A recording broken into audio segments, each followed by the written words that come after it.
Well, let's start the AM news from Parliament, where the first Deputy Majority Whip, Comfort Doyoe Kujo-Gansa, is breaking ranks within the Majority Caucus, openly urging her colleagues to abandon the draft private members' bill seeking to repeal the office of the Special Prosecutor Act. In a yet-to-be-aired interview with Joy News' Faustina Safo, she warns that the president's call to halt the process must be taken seriously, insisting that pushing ahead would undermine a key anti-corruption institution. She notes the bill remains at the drafting stage, but says that even with consultations ongoing, the process should end right there.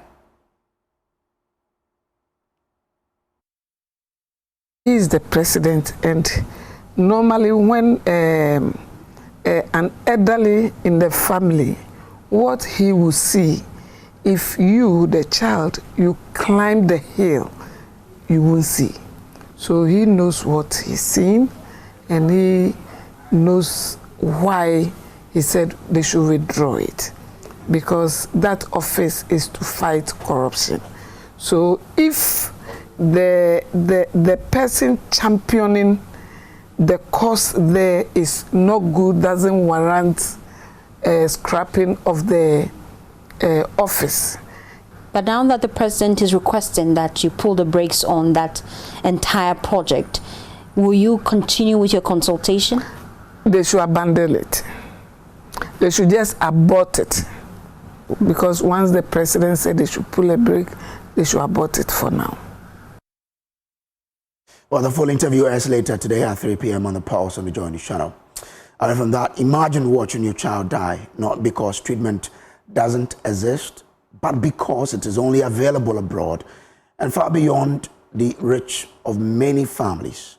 That's the painful reality facing Ghanaians battling acute leukemia, a cancer of the blood and bone marrow.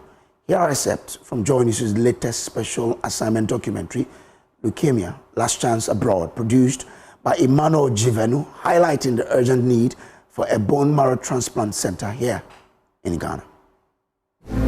Jesus.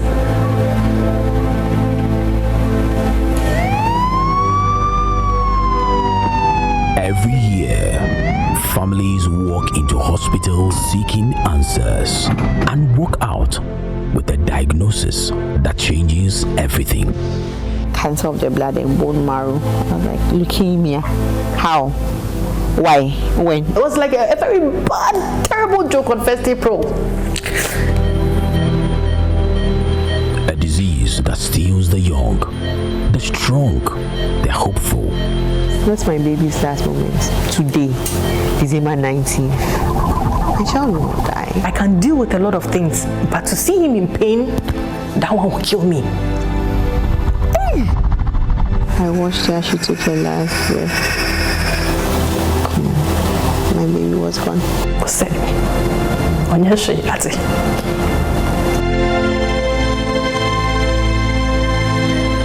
The treatment can be quite difficult and also expensive. The average Ghanaian, we can't afford it. We were so broke to the point that we couldn't afford to pay our hotel bills. They sacked us from the hotel.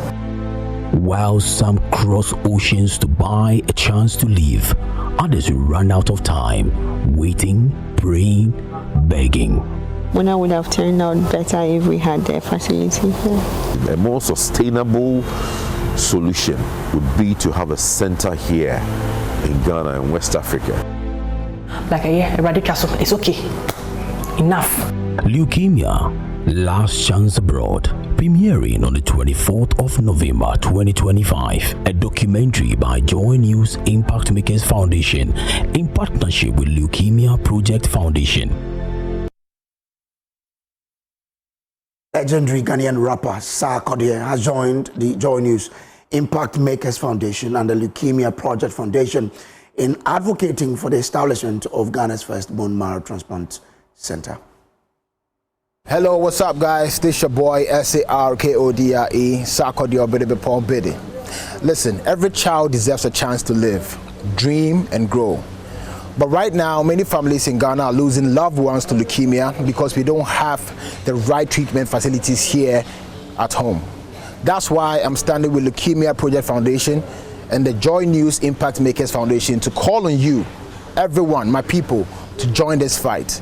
Together, we can build Ghana's first hematology and clinical genetics center and give hope to the children and families battling blood cancer. Your support, no matter how small it is, can save lives. The time to act is now, so please donate.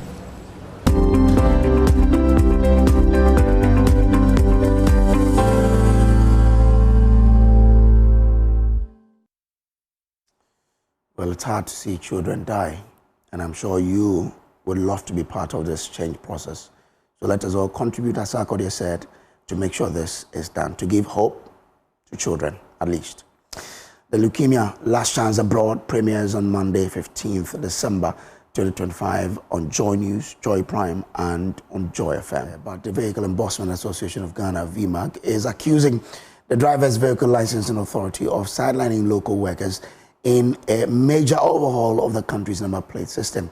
The association alleges that DVLA boss is pushing them out, a move that can strip over 3,000 Ghanaians of their livelihoods. Watch this. Yes, the Vehicle Enforcement Association of Ghana has partnered the DVLA in producing number plates for motorists across the country. A collaboration members say has sustained thousands of local jobs, but that relationship is now under strain as VMAG accuses the DVLA of quietly shifting the enforcement contract away from local hands. Spokesperson Jojo Bruce Kwanzaa describes the DVLA's move as destructive, alleging that the CEO is seeking to award the new enforcement contract to friends and a foreign company at the expense of local industry.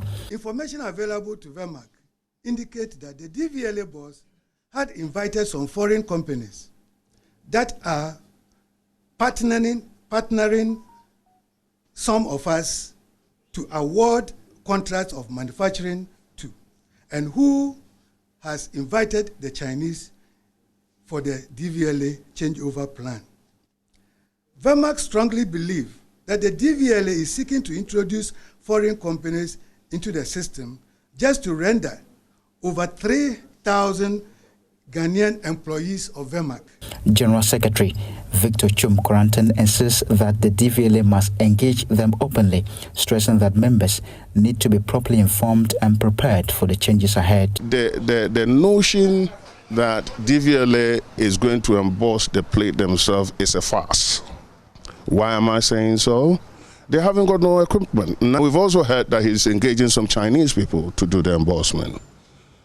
You understand? So all the shrouding and everything that is going on, yeah, is rather confusing the whole matter.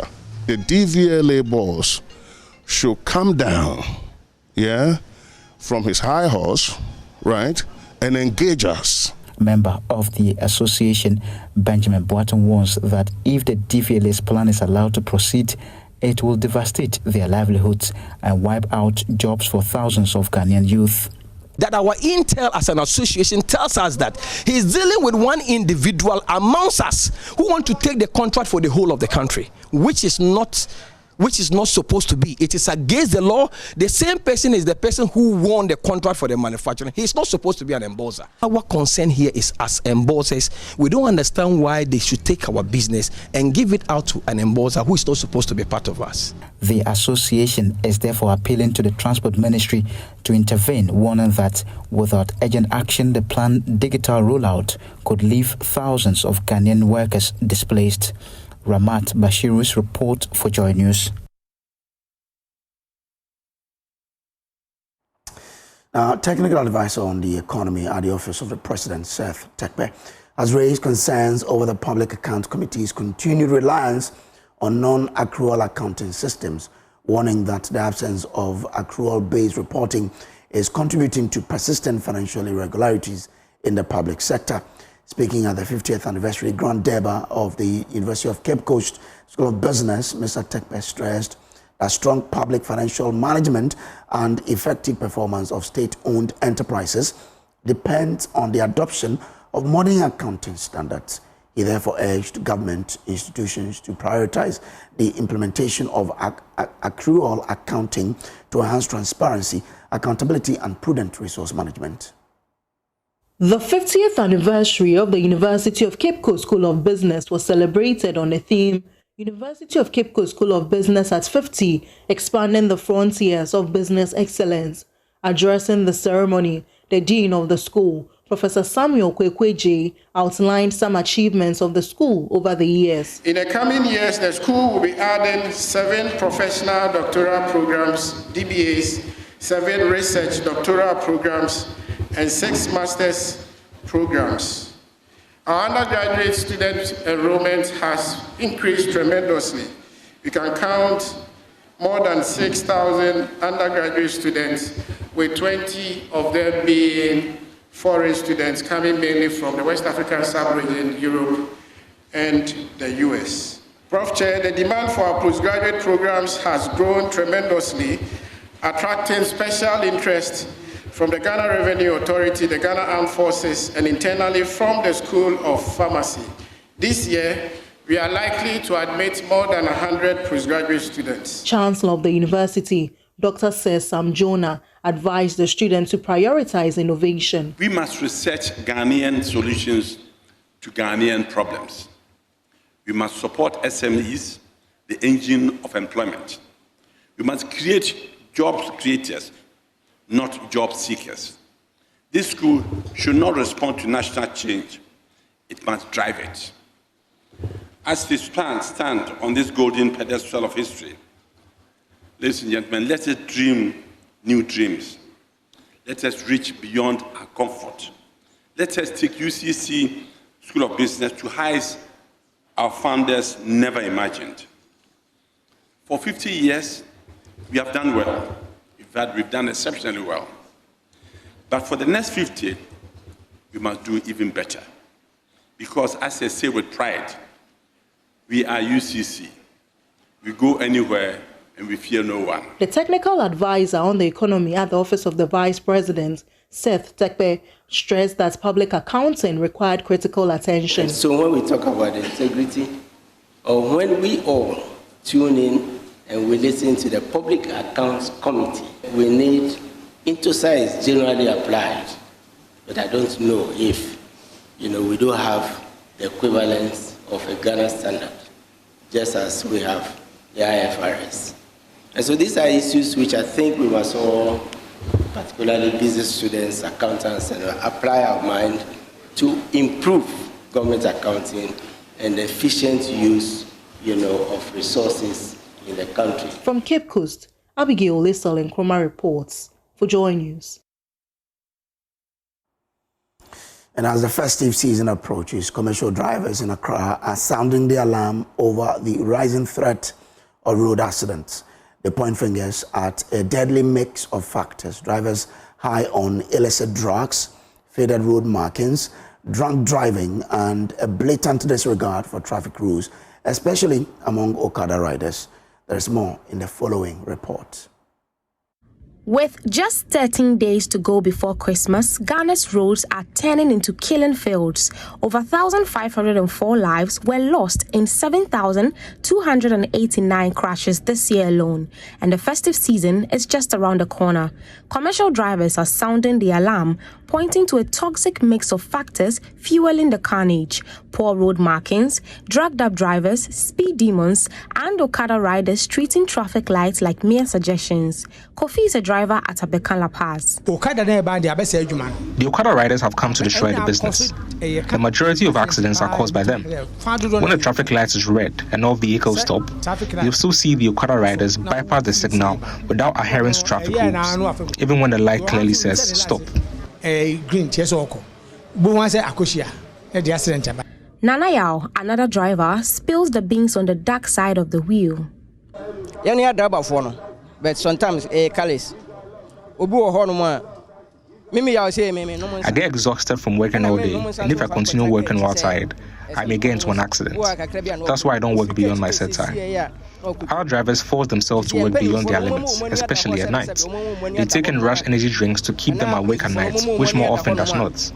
Personally, I don't drink those, and I won't work beyond my strength. Some drivers also sniff toxic substances, locally called Asera, which keep them dizzy and leads to accidents.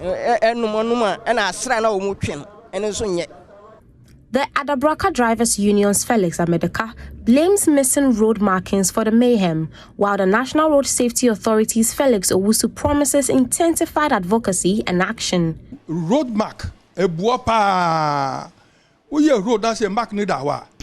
markings help a lot. Roads should be properly marked along with every gutter to caution drivers, especially at night.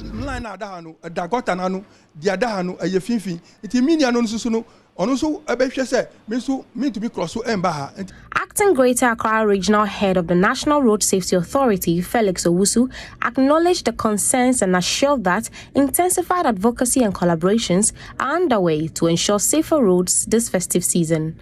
Our roads may not be in the best of shapes, and that one we understand. But that is why in our education and in our sensitization, we let the public know that even in the areas where we even have the best of roads, as a driver, you need to be careful when you're applying such roads, because at any point in time, anything at all can happen on the road. At a road safety float organized by the Ghana National Association of Driving Schools, the regional chairman, Emmanuel Danso, said the initiative aims to sensitize drivers on safe driving practices. We want to take this opportunity to advise the drivers, because during these festive seasons, drivers will want to go and come quickly, and we want to advise the drivers that driving is not about speed, it's about life. The situation on Ghana's roads is dire. With lives lost and families torn apart, authorities must act now to enforce traffic regulations, improve road infrastructure, and curb reckless behavior. Let's ensure a joyous Christmas for all. Well, let's do business updates now. And the latest RMB, Where to Invest in Africa Index, has indicated that macroeconomic policy reforms and fiscal restructuring is helping Ghana attract investors. The report added that the International Monetary Fund extended credit facility and technical assistance by the World Bank are gradually correcting Ghana's path to attracting more investment. There's more in the following report. According to South Africa-based RMB Where to Invest in Africa 2025-2026 report, the past year represented a cautious recovery for Ghana, with the government intent on reducing expenditure following ballooning spending by the previous administration. It urged that managing the cedi's volatility will be key to progress. The report recounted that consumer price inflation surged to over 37% in 2023, with a 5-year average of 22.8%, despite the Bank of Ghana charging one of the world's highest real interest rates. Food prices and currency depreciation fueled inflation, with the currency losing 19% of its value against the US dollar year on year at the close of 2024. The report said there is some light at the end of the tunnel for Ghana. It added that the Ghanaian economy is picking up, as the first performance of the first 6 months of 2025 was better than expected, with inflation falling and the cedi strengthening. Meanwhile, RMB is projecting a 4% economic growth for Ghana by 2028. Now, as part of government's zero tariff deal with China, the Ghana National Chamber of Commerce and Industry has appealed to the government to consider scrapping tariffs on tools and machinery imported from China to boost local manufacturing. President of the Chamber, Stefan Abbas Miezan, emphasized the need to empower Ghana's industrial sector as a key driver of socio-economic development. He made these remarks at the India-Ghana Business Forum held here in Accra. GDP is the gross domestic produce of a country. And if it has slowed, it means that we are getting something wrong. Okay? And I think that we are touting ourselves with the fact that Gold Board is doing well and neglecting industry. And I want to keep emphasizing on that. So if GDP is going down, it means that there are areas that we are not doing well. So all this macroeconomic stability that we have gained will eventually be making nonsense out of it when we don't industrialize. So for me, we need to up our game to ensure that our gross domestic product goes up. And it can only be done when we go really into industry. So we admonish the government to look at that very much. I've taken certain opportunities to talk about that, the zero tariff that we have signed with China, and said that, look, that has to be concentrated on machinery and tools for industry.